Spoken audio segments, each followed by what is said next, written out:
I want to show you how to create an entity class. So firstly, what is the entity class?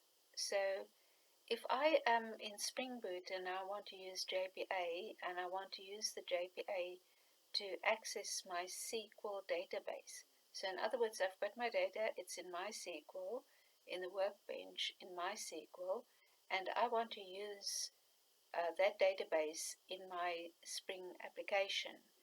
So the first thing that I want to do is to replicate or to mirror the table layout that I want to work with.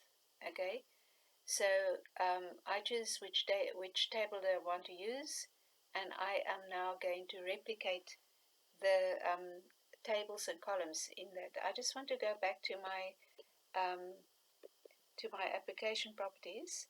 So I just want to go back to the table that I want to use is going to be a table in the database that I've specified in my application properties. So my CRUD users that I've got there, that is the database. So if I go to my SQL, I've got CRUD users, that is my database, and now I want to see what is on my database. So I've got different tables there. Here I've got a users table, and I'm going to now create code that will connect to that table. I can choose any of the tables, and I can repeat this same method that I'm going to show you for every table that I want to use. Okay, so I've got users, and I've got users on the columns. I've got columns, I've got user ID, user code, user password. User ID is an integer, and it's auto increment, and it's a primary key. User code is text, and user password is text. Okay, that is what I've got here on this table. I'm just going to create a query, and I'm going to say select star from users from my table, and when I run that, I can see I've got 3 people on that. Now I've got one person, one guy, his name is Peter, and his user password is 123. So I've only got one guy, but I'm going to now create code to link and use this table, and I'd be able to select data from the table, and I can add data to it, and I can update what's on it, and I can delete what's on it. So I'm going to create the code in JPA. Now the first thing that I'm going to do is I'm going to create a class, and that class I'm going to call users class. I give it any name I like, so it's easier if you know what that class is for which table it is. And now when I create this class, okay, it's a simple class like ever before, but I want to identify this class as an entity class. Now entity is just a different word really for a table that's on my database. So I say here, this is where I'm going to describe the columns that I've got in my table, okay? And I'm going to say table name is users, okay? And now I've got my class, and what I want to do is I want to create variables for every column that I've got on that table. So, okay, they don't have to be private, they can be default or public, anything else. I've got them private long, so I'm always going to use a primary key that's auto increment as a long integer, okay? And then I've got text. The other 2 columns with text data type on MySQL, I'm going to map it into string data types. And I use exactly the same names. My column names must be exactly the way it is on the table that I want to link with.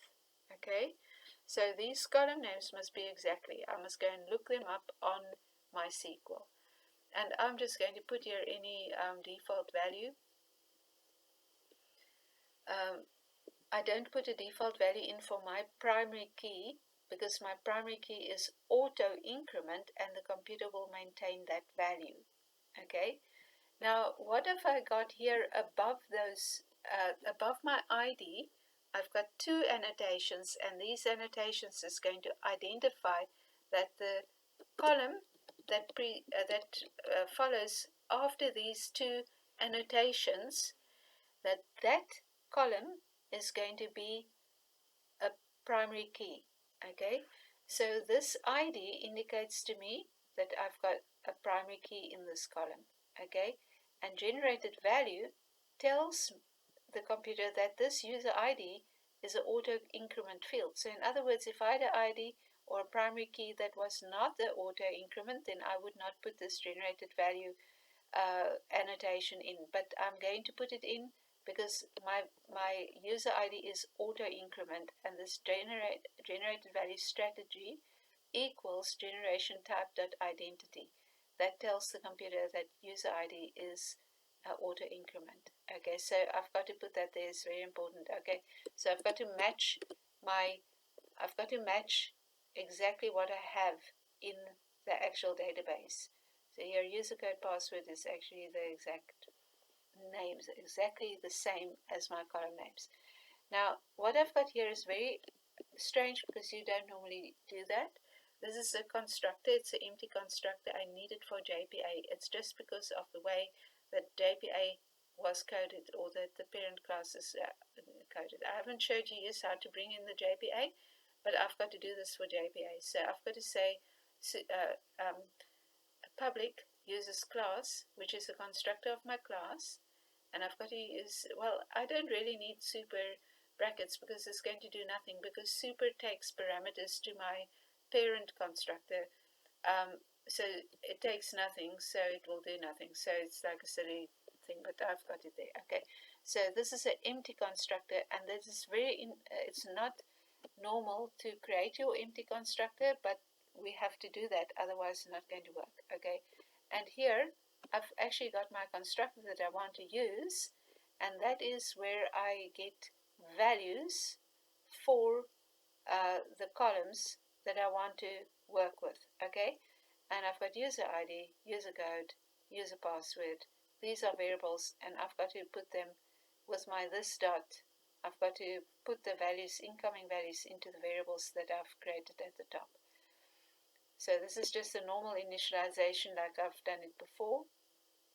Okay, now what we have to do is one more thing. So now I'm going to do, okay, this is a wonderful shortcut in Eclipse, is Shift and Alt and R, and then I press the S. And it gives me, I'm going to do getters and setters for all my columns.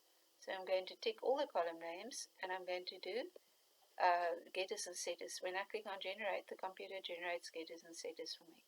So there are my getters and setters. So there's nothing new here.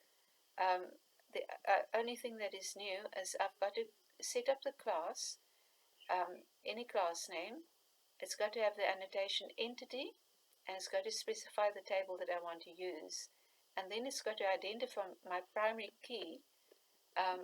The @ID identifies the primary key, and the generated value specifies that I've got auto increment in that column. So that's what I've got to do. And then I do my two constructors. I've got to have an empty constructor, and I've got to have a proper constructor. Okay, and you know how to do that is like normal. And then the getters and setters on every one of my columns. Now that is my first step of working with a database from within Spring Boot.